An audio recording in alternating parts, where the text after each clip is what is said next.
नमस्कार, आप सभी का स्वागत है यूथ अध्ययन के चैनल पे। साथियों, एक बार फिर से मैं आप सभी के बीच एचपी पटवारी परीक्षा 2026 के लिए एंशियंट हिस्ट्री का एक नया विषय वैदिक सभ्यता वैदिक पीरियड लेके आ चुका हूँ। इस विषय को हम बहुत ही डिटेल से देखने वाले हैं, इसीलिए शुरू से लेकर अंत तक आप हमारे इस विषय में जरूर बने रहे। सबसे पहले बात करते हैं वैदिक सभ्यता की। अगर बात करें वैदिक सभ्यता की तो सिंधु घाटी सभ्यता के पश्चात भारत में जिस नवीन सभ्यता का विकास हुआ उसे ही आर्य अथवा वैदिक सभ्यता या वैदिक पीरियड या वैदिक काल के नाम से जाना जाता है। तो वही जो सिंधु घाटी सभ्यता के पश्चात या सिंधु घाटी सभ्यता के बाद भारत में जिस नई सभ्यता का विकास हुआ उसे ही हम क्या कहेंगे, वैदिक सभ्यता कहेंगे या वैदिक काल कहते हैं। साथियों, वैदिक सभ्यता की काल की जानकारी हमें वेदों से मुख्यतः जो प्राप्त होती है वो वेदों से प्राप्त होती है। ये बात भी आपको डिटेल से याद रखनी है। जब हम बात करते हैं वैदिक काल की तो वैदिक काल का जो सही टाइम पीरियड है वो आपका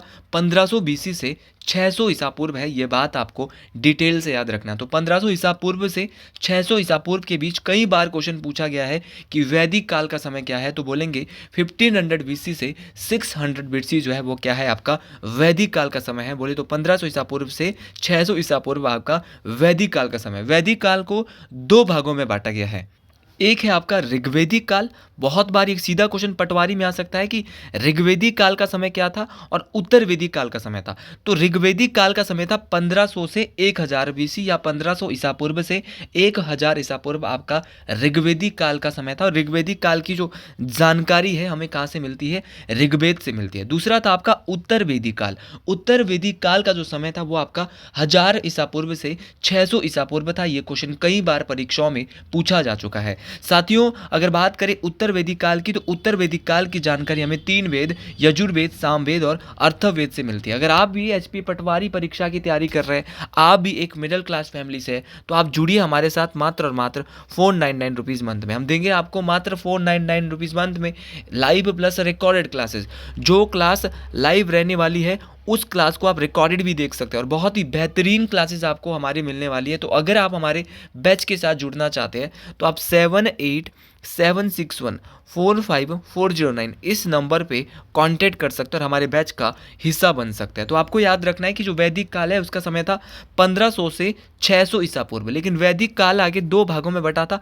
ऋग्वेदिक काल, ऋग्वेदिक काल का मतलब जिसकी जानकारी हमें ऋग्वेद से मिलती है, और उत्तर वैदिक काल जिसका समय था 1000 से 600 ईसा पूर्व, जिसकी जानकारी हमें तीन वेद यजुर्वेद, सामवेद और अर्थवेद से मिलती है। साथियों, बात करें वैदिक काल की तो वैदिक काल में भारत में किसका आगमन हुआ था। तो अगर बात करें वैदिक काल में तो वैदिक काल में आर्यों का आगमन भारत में हुआ था। और आर्य जो है ये किस भाषा का शब्द है, तो आर्य एक संस्कृत शब्द है जिसका अर्थ होता है श्रेष्ठ। ये क्वेश्चन भी कई बार परीक्षाओं में पूछा जा चुका है और ये जो आपका पटवारी का सिलेबस है वहाँ पर ये सारे के सारे टॉपिक यहाँ पे मेंशन किए गए हैं। तो बात करें वैदिक काल में भारत में किसका आगमन होता है, आर्यों का। तो कई बार क्वेश्चन पूछा है कि आर्यों का आगमन भारत में किस काल में हुआ है। तो आर्य का जो आगमन भारत में हुआ है वो आपका वैदिक काल में हुआ है। और आर्य जो है वो किस भाषा का शब्द है, तो आर्य एक संस्कृत भाषा का शब्द है जिसका अर्थ मेरे साथी श्रेष्ठ होता है। ये बात आपको जरूर याद रखनी है।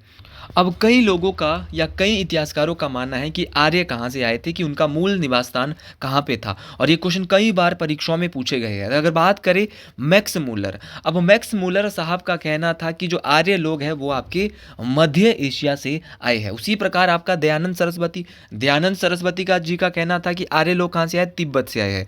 ये क्वेश्चन कई बार पूछे हैं कि मैक्स मूलर के अनुसार आर्य कहाँ से आए थे। तो मैक्स मूलर के अनुसार आर्य मध्य एशिया से आए थे। उसी प्रकार आपका दयानंद सरस्वती के अनुसार आर्य आपके तिब्बत से आए थे। और बाल गंगाधर तिलक के अनुसार आर्य लोग उत्तरी ध्रुव से आए थे। तो ये क्वेश्चन आपको याद रखना है कि ये किसने कहा कि आर्य उत्तरी ध्रुव से आए थे, तो बाल गंगाधर तिलक ने। ये किसने कहा कि आर्य तिब्बत से आए थे, दयानंद सरस्वती ने। ये किसने कहा कि आर्य जो है वो आपके मध्य एशिया से आए थे, तो ये कहा था मैक्स मूलर ने। बात करें आर्य की तो आर्य सर्वप्रथम पंजाब एवं अफगानिस्तान में आकर बसे। जब आर्य भारत आए थे तो सर्वप्रथम सर्वप्रथम वो पंजाब व अफगानिस्तान जो है वहाँ पर आकर बसे थे। ये बात आपको डिटेल से याद रखनी है, क्वेश्चन कई बार पूछा गया है। और आर्य किस प्रकार की सभ्यता थी, तो आर्य एक ग्रामीण सभ्यता थी, ये ग्रामीण सभ्यता थी। और आर्य की जो भाषा थी, देखो आर्य एक संस्कृत भाषा का शब्द है और आर्य की जो भाषा थी वो संस्कृत थी, ये बात भी आपको जरूर याद रखनी है। तो आर्य की भाषा संस्कृत थी, ये जरूर आप याद रखेंगे। आगे बढ़ते हैं। कई बार क्वेश्चन पूछा गया है कि आर्य की जो आपकी एडमिनिस्ट्रेटिव यूनिट्स थी, प्रशासनिक इकाइयां थी, वो कितने भागों में बटी थी। तो आर्यों की प्रशासनिक इकाई मेरे साथी 5 भागों में डियर स्टूडेंट्स बटी हुई थी। अब ये 5 भाग कौन कौन से थे, परीक्षाओं में पूछा जा सकता है। तो इसमें कुल था, आपका ग्राम था, आपका विष था, आपका जन था और राष्ट्र था। आपको याद रखना है कुल, आपका ग्राम, आपका विष, आपका जन और राष्ट्र। तो 5 भागों में जो आर्य थे इनकी प्रशासनिक इकाइयां बटी हुई थी। और मैंने आपको शुरुआत में ही बोला था कि आर्यों के बारे में जो हमको जानकारी मिलती है वो आपके वेदों से मिलती है। अब वेदों की संख्या कितनी है, 4। और 4 वेद कौन कौन से हैं, तो ऋग्वेद, यजुर्वेद, अर्थवेद और सामवेद। और वेद शब्द का जो अर्थ होता है वो आता है जानना या किसी चीज़ का ज्ञान प्राप्त करना। तो आर्यों की प्रशासनिक इकाइयां सबसे पहले हमने देखी 5 भागों में बटी हुई थी। ये बात बिल्कुल क्लियर है, ये बात हम डिटेल से समझ गए, कौन कौन सी इकाइयां थी ये भी समझ गए। अब इसके बाद हमको पढ़ना था कि आर्य जो है वो कितने, आर्यों के बारे में जो वैदिक काल की जो जानकारी है वो हमें कहाँ से मिलती है, वेदों से मिलती है। वेदों की संख्या कितनी थी, 4। तो सबसे पहले अगर बात करें वेद की, तो वेदों में हम सबसे पहले बात करते हैं ऋग्वेद की। ऋग्वेद जो है वो क्या है, सभी वेदों में सबसे प्राचीन वेद है। और क्लास में हम इससे भी डिटेल से पढ़ाने वाले हैं। यूट्यूब पे भी बहुत डिटेल से पढ़ाया जा रहा है, लेकिन क्लास में जब आप हमारे आओगे तो इससे डबल चीज़ें आपको 499 रुपीज़ मंथ में 6 टीचर आपको पढ़ाने वाले हैं। तो अगर आप हमारे बैच के साथ जुड़ना चाहते हैं तो 7876145409 इस नंबर पे कांटेक्ट करके आप हमारे बैच का हिस्सा बन सकते हैं। साथियों, बात करें ऋग्वेद की, तो ऋग्वेद सबसे प्राचीन वेद है। और ऋग्वेद में कितने मंडल है, ये क्वेश्चन पटवारी परीक्षा में सीधा पूछा जा सकता है। तो ऋग्वेद में 10 मंडल है। क्वेश्चन ये भी आ सकता है ऋग्वेद में कितने सूक्त है, तो ऋग्वेद में 1028 सूक्त है। और ऋचाएँ कितनी है, तो ऋचाएँ इसमें 10,462 ऋचाएँ है। ये बात आपको जरूर याद रखनी है। फिर क्वेश्चन पूछने वाला क्वेश्चन पूछ सकता है कि ऋग्वेद के तीसरे मंडल में क्या है। तो अगर 10 मंडलों में अगर तीसरे मंडल की बात करें तो ऋग्वेद के तीसरे मंडल में गायत्री मंत्र है, जिसकी रचना विश्वामित्र के द्वारा की गई है। किसने की है, तो ऋषि विश्वामित्र के द्वारा गायत्री मंत्र की रचना की गई है, जो कि ऋग्वेद के तीसरे मंडल में है। और ये सूर्य देवता की पुत्री सावित्री को समर्पित है। ये बात भी आपको जरूर याद रखनी है। ऋग्वेद के 10वें मंडल में से जो 7वां मंडल है उसमें दशराग्य युद्ध की चर्चा की गई है। 9वें मंडल में सोम देवता की चर्चा की गई है। ये सारी बातें आपको, एक्स्ट्रा बातें जो मैं आपको बता रहा हूँ, ये बातें भी आपको याद रखनी है। ये बातें वो बातें हैं जो परीक्षाओं में आपको नंबर दिलाने वाली है। बात करें ऋग्वेद की, ऋग्वेद का जो उपवेद है उसका नाम क्या है, तो ऋग्वेद के उपवेद का नाम है आयुर्वेद। ये भी आपको जरूर याद रखना है कि ऋग्वेद के उपवेद का नाम क्या है, तो ऋग्वेद का जो उपवेद है उसका नाम है आयुर्वेद। अब ऋग्वेद में है क्या, तो ऋग्वेद में स्रोत और प्रार्थनाओं का ये संचय है। तो भगवान को खुश करने के लिए स्रोत और प्रार्थनाओं का जो संचय है वो कहाँ पर है, ऋग्वेद में है। ये बात आपको जरूर याद रखनी है। ऋग्वेद में जो कुल मंत्रों की संख्या है वो आपकी 10,580 है। तो ऋग्वेद में कुल मंत्रों की संख्या कितनी है, तो ऋग्वेद में कुल मंत्रों की जो संख्या है वो आपकी 10,580 है। ऋग्वेद में कुल मंत्र 580 है, लेकिन हमने पढ़ा था कि इसमें तो 10,462 ऋचाएं हैं, लेकिन 118 मंत्र ऐसे हैं जो दोहराए गए हैं। ये क्वेश्चन आपको आ सकता है कि ऋग्वेद में ऐसे कितने मंत्र हैं जिनको दोहराया गया है, तो 118 मंत्र ऐसे हैं जिनको दोहराया गया है। और मूल मंत्रों की जो संख्या है वो आपके 10,462 है। आगे बढ़ते हुए दूसरा वेद है आपका यजुर्वेद। यजुर्वेद में क्या है, तो यजुर्वेद में यज्ञों के नियम और विधि विधान का संकलन मिलता है। तो ऐसा कौन सा वेद है जहाँ पर योगों के नियमों की बात और विधि विधान का संकलन मिलता है और बलिदान विधि का वर्णन किया गया है, तो आपका यजुर्वेद है। अगर बात करें यजुर्वेद तो ये 2 भागों में बटा हुआ था, कृष्ण यजुर्वेद और शुक्ल यजुर्वेद। ये भी आपको दोनों बातें याद रखनी है। और ऐसा वेद यजुर्वेद है जो कि गद्य और पद्य दोनों में लिखा गया। ये भी आपको याद रखना है कि ऐसा वेद जो कविता और पाठ गद्य और पद्य दोनों में लिखा गया है तो वो भी आपका यजुर्वेद है। मेरे साथ ही आपको ये बात भी याद रखनी है कि यजुर्वेद आपका गद्य और पद्य दोनों में लिखा गया है। यजुर्वेद का उपवेद कौन सा है, क्योंकि आयुर्वेद किसका उपवेद है, ऋग्वेद का। ऋग्वेद जो है इसका उपवेद आपका क्या है, हर वेद का उपवेद होता है। और ऋग्वेद का जो उपवेद है वो कौन सा है, तो ऋग्वेद का जो उपवेद है वो आयुर्वेद है, लेकिन यजुर्वेद का जो उपवेद है वो क्या है, आपका धनुर्वेद है। क्या है, आपका धनुर्वेद है। ये भी आपको जरूर याद रखना है। साथियों, इसके बाद बात करते हैं सामवेद की। सामवेद का जो अर्थ होता है, साम का जो शाब्दिक करता है, शाब्दिक अर्थ है वो है आपका गाना, मतलब कि गाना।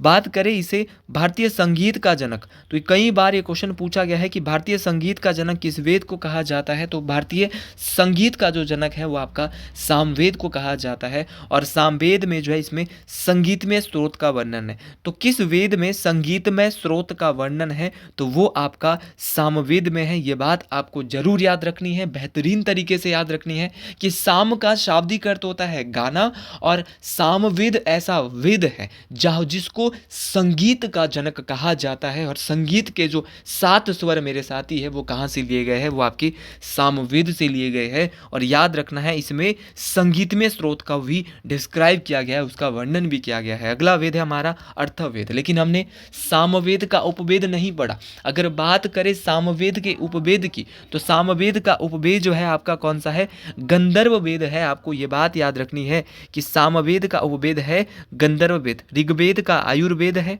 आपका यजुर्वेद का धनुर्वेद है। आपको याद रखना है मेरे साथी, धनुर्वेद है। और अगर बात करें आपके चौथा, इसके बाद हम पढ़ने वाले हैं अर्थवेद।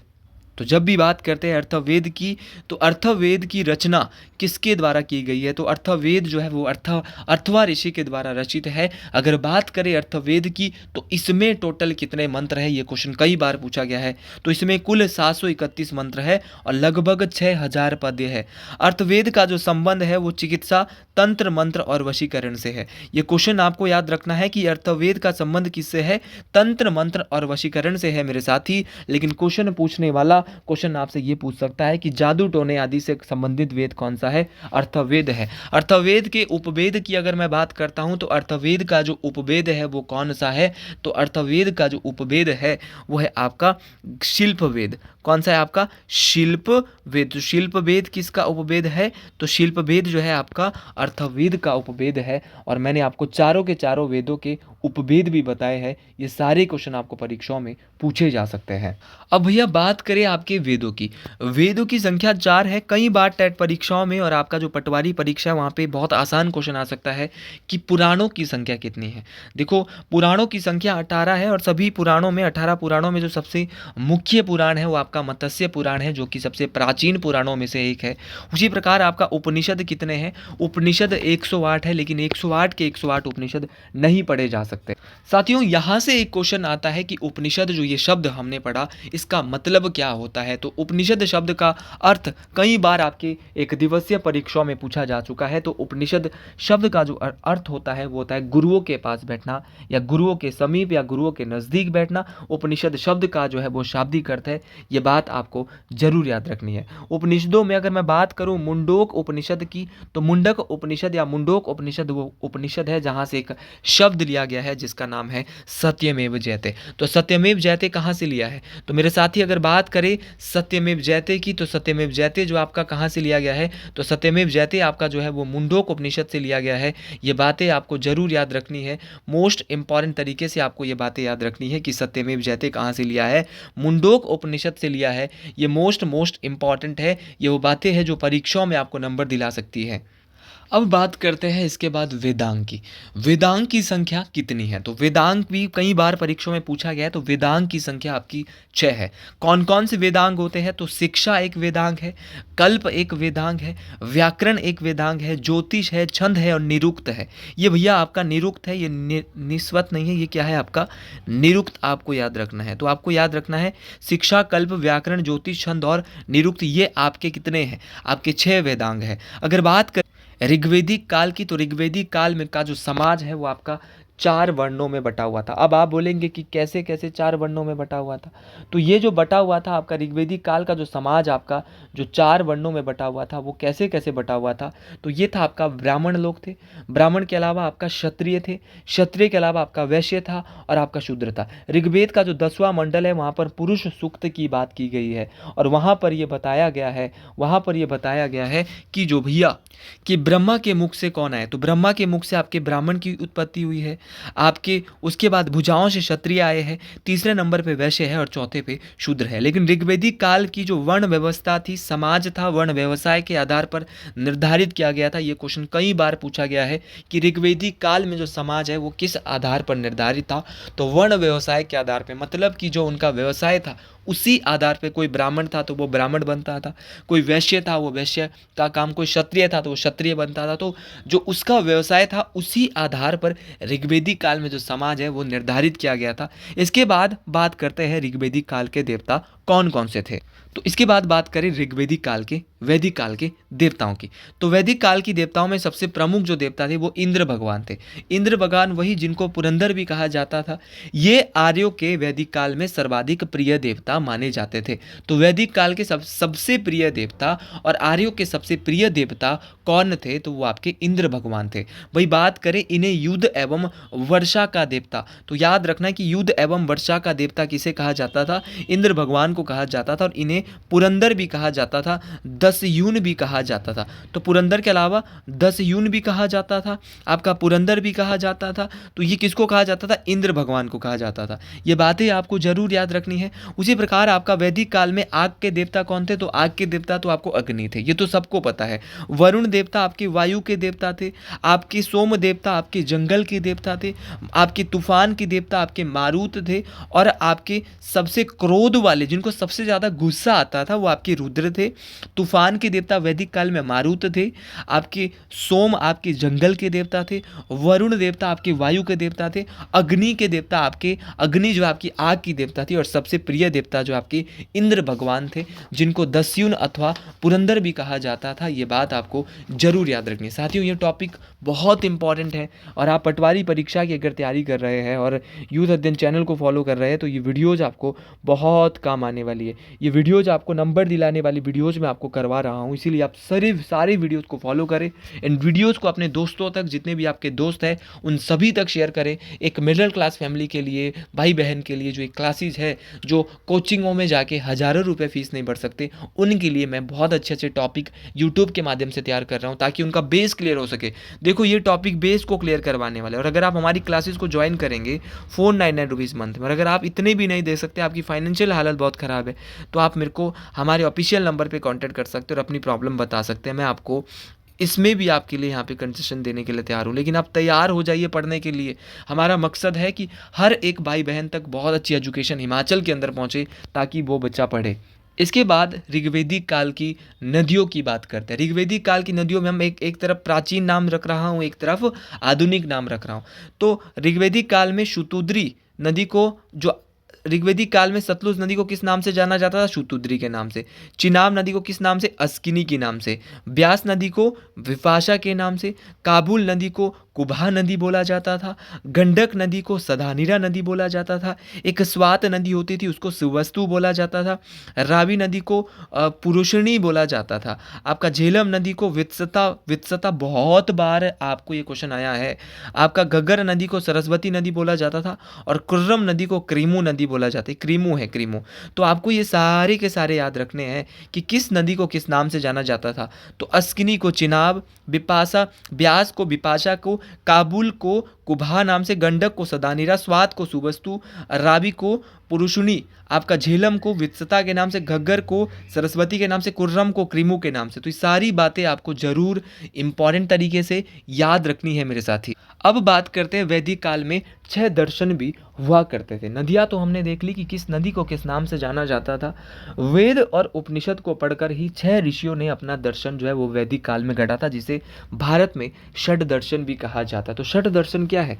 तो वैदिक काल के 6 दर्शन को षड दर्शन के नाम से मेरे साथ साथ ही जाना जाता है। सबसे पहले बात करते हैं सांख्य दर्शन की। भाई सांख्य दर्शन को जो गढ़ा था वो कपिल मुनि के द्वारा गढ़ा गया था। उसी प्रकार आपका दूसरा है आपका न्याय दर्शन। न्याय दर्शन को आपका गौतम मुनि के द्वारा गढ़ा गया था। फिर आ सकता है योग दर्शन, तो योग दर्शन को पतंजलि के द्वारा गढ़ा गया था। फिर है वैशेषिक दर्शन, वैशेषिक दर्शन को कर्णाद के द्वारा गढ़ा गया था। उसी प्रकार आपका उत्तर मीमांसा, उत्तर मीमांसा किसने, तो भैया आपका उत्तर मीमांसा आपका माफी चाहूंगा, वैशेषिक दर्शन को कर्णाद, और आपका अगला है आपका उत्तर मीमांसा। उत्तर मीमांसा को आपका किसने गढ़ा था, आपका वादरायण ने। किसके किसके द्वारा, वादरायण। उत्तर मीमांसा वादरायण, और पूर्वी मीमांसा आपका जैमिनी, जैमिनी। तो 6 के 6 नाम। एक बार दोबारा बोलता हूं कि सांख्य दर्शन को जो गढ़ा था षड दर्शन में, वो किसने गढ़ा था, कपिल मुनि ने। न्याय दर्शन को आपका किसने, न्याय दर्शन को गौतम मुनि ने। योग दर्शन को पतंजलि ने। वैशेषिक दर्शन को कर्णाद ने। उत्तर मीमांसा को वादरायण ने, और पूर्वी मीमांसा को जैमिनी ने। ये सारी बातें आपको जरूर याद रखनी है, इंपॉर्टेंट तरीके से याद रखनी है। तो साथियों आगे बढ़ते हैं। तो ये थे वैदिक काल के 6 दर्शन। आपको कल के लिए क्वेश्चन आ सकता है, सांख्य दर्शन को किसने गढ़ा, कई बार आया है। न्याय दर्शन को किसने गढ़ा, वैशेषिक दर्शन को किसने गढ़ा, ये सारी बातें आपको पता होनी चाहिए, और ये मिलाने को भी आ सकते हैं। अगला है आपका महत्वपूर्ण तथ्य। तो महत्वपूर्ण तथ्य की बात करते हैं तो आर्यों का जो आपका इंपॉर्टेंट फैक्ट्स हम जिसको कहते हैं, तो आर्यों का जो मुख्य व्यवसाय था वो आपका पशुपालन था। आपका आर्यों का जो समाज था वो पितृ प्रधान था। आपका गाय को जो है वो जो है ऋग्वेदी काल में अधन्या शब्द का प्रयोग कहा जाता था। अधन्या का मतलब है ना मारे जाने वाली, जो यहाँ पे बोल सकते हैं ना मारे जाने वाला जो आपका पशु होता है, तो उसको क्या बोलते हैं, अधन्या। और गाय को ये कई बार पूछा गया, ऋग्वेदिक काल में अधन्या के नाम से जाना जाता था। आर्यों का जो सबसे प्रिय पशु था वो आपका घोड़ा था, और सर्वाधिक प्रिय देवता जो है वो इंद्र भगवान थे। और आर्यों ने जो सबसे पहले जिस धातु की खोज की थी वो आपकी लोहा थी। और ऋग्वेद में जो है वो सरस्वती नदी को सबसे महत्वपूर्ण और सबसे पवित्र माना जाता है। ये बात आपको जरूर याद रखनी है। और ऋग्वेद में गंगा का उल्लेख जो है वो 1 बार किया गया था, और यमुना का उल्लेख 3 बार किया गया था। लेकिन सबसे ज़्यादा बार जिस नदी का उल्लेख किया गया था वो आपकी सिंधु नदी थी। तो ये कई बार क्वेश्चन पूछा है कि ऋग्वेदिक काल में सबसे ज़्यादा उल्लेख किस नदी का हुआ है, इंडस रिवर का, सिंधु नदी का हुआ है। गंगा भारत की सबसे पवित्र नदी है 1 बार, यमुना का 3 बार, और सबसे पवित्र नदी सभी में जो मानी जाती थी वो सरस्वती नदी मानी जाती थी। और भैया आपको ये बात भी याद रखनी है कि आर्य ने जो धातु खोजने का काम किया था वो लोहा खोजी थी। ये बात आपको जरूर याद रख। अब बात करते हैं उत्तर वैदिक काल के कुछ इंपॉर्टेंट फैक्ट्स की। उत्तर वैदिक काल में देखो, ऋग्वेदिक काल में इंद्र को पूजा जाता था, लेकिन उत्तर वैदिक काल में इंद्र की बजाय प्रजापति सर्वाधिक प्रिय देवता थे। ये क्वेश्चन कई बार परीक्षाओं में आया है कि आपका उत्तर वैदिक काल में सबसे जो प्रिय देवता थे वो कौन थे, तो वो आपके प्रजापति थे। उत्तर वैदिक काल में वर्ण व्यवसाय की बजाय, इससे पहले ऋग्वेदिक काल में वर्ण व्यवसाय पर आधारित समाज था, लेकिन इस उत्तर वैदिक काल में वर्ण व्यवसाय के आधार पर नहीं, जन्म के आधार पर जो है वो क्या है ये निर्धारित हुआ था। ये बात आपको जरूर याद रखनी है कि अब जिस समाज में जन्म होगा उसी समाज में, जैसे आज की डेट में भी यहाँ पे समाज यहाँ पे बटा हुआ है। अगर उत्तर वैदिक की बात करें तो यव को जौ कहा जाता था, व्रीहि को धान कहा जाता था, माड़ को उड़द कहा जाता था, गुदंग को मूंग कहा जाता था, गोदुम को आज की डेट में गेहूं कहा जाता है। मसूर आदि खाद्यान्नों का जो वर्णन है, ये सारा का सारा वर्णन हमारा यजुर्वेद में मिलता है। और याद रखना है कि उत्तर वैदिक ग्रंथों में लोहे के लिए लो अयस और कृष्ण अयस शब्द का भी प्रयोग हुआ है। और अतरंजी खेड़ा में पहली बार कृषि से संबंधित लो उपकरण प्राप्त हुए। तो अतरंजी खेड़ा से क्या हुआ है, लो उपकरण प्राप्त हुए। लोहे को लो अयस और आपका कृष्ण अयस कहा जाता था। तो साथियों आज के लिए इतना ही। मेरी वीडियो आपको पसंद आई है तो कमेंट बॉक्स में जरूर लिखें जय श्री गुल महाराज, हर हर महादेव। मिलते जल्दी एक नई वीडियो में। हर हर महादेव।